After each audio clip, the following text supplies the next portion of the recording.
Everybody is panicking because Bitcoin just dropped into the mid-$75,000 range. But honestly, this is exactly how crypto has always worked. The market gets overheated, leverage gets wiped out, fear spikes everywhere, and suddenly everybody acts like Bitcoin is finished again. Meanwhile, long-term investors are looking at this thinking one thing: Bitcoin is on sale.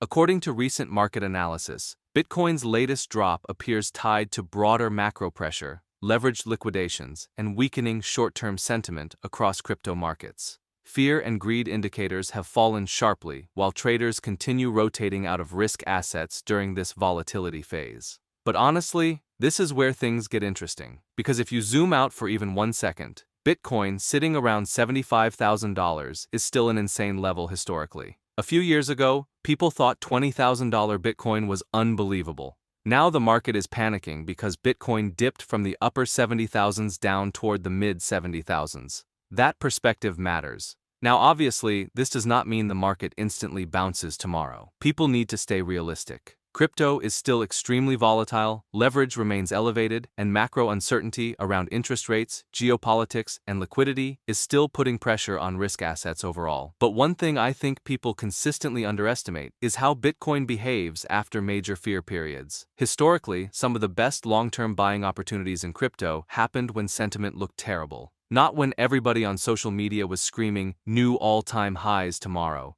And honestly, that psychological cycle never really changes. People become euphoric near local tops, then they become terrified during corrections, even when the long-term trend remains intact underneath the surface. Now, another thing worth paying attention to is that institutional adoption has not disappeared. ETF infrastructure still exists. Corporate Bitcoin accumulation still exists. Governments are openly discussing crypto regulation, and major financial firms continue building around digital assets despite the short-term volatility. That matters a lot, because this cycle feels very different from older retail-only crypto cycles. Bitcoin is increasingly behaving like a global macro asset tied to liquidity conditions, institutional flows, and broader financial sentiment. That does not remove volatility, obviously, but it does change the long-term structure of the market. Now, at the same time, whenever Bitcoin enters these fear-heavy consolidation phases, some traders start looking toward higher risk opportunities before the next major move. And obviously, most speculative projects fail. People should always stay realistic about that.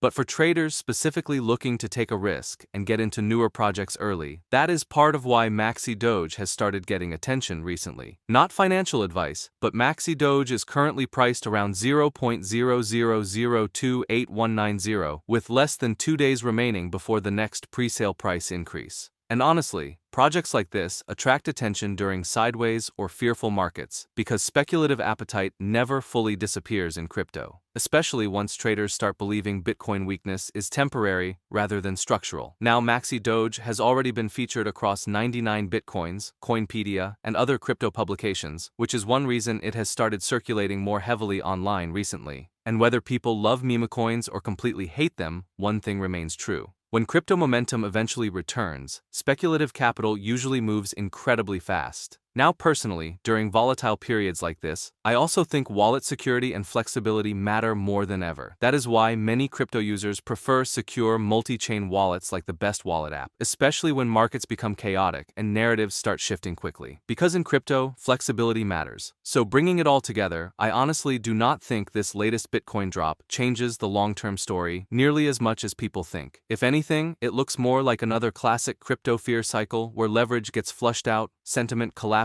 temporarily, and the market tests who actually believes in the long-term narrative. And historically, those periods are usually where the biggest opportunities eventually start forming.